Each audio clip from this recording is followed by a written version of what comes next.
In today's video, we will be showing you how to install the SensorSwitch TLS Twist-to-Lock Sensor on the Lithonia Lighting Rebel Luminaire. Let's get started. On the Rebel Luminaire, locate the TLS sensor cap. The cap is located in the center of the luminaire lens.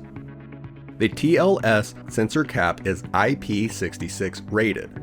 Therefore, the cap is attached tightly to the mount.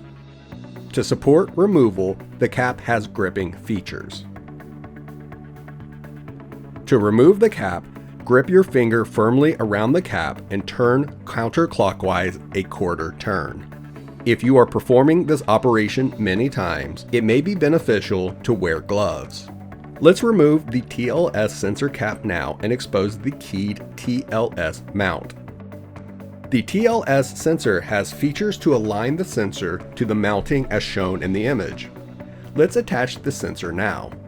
Align the features discussed, press in lightly, and twist the sensor either clockwise or counterclockwise until it bottoms out, which is a quarter turn.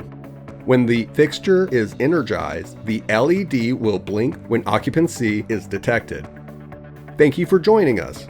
Visit SensorSwitch.com for more information.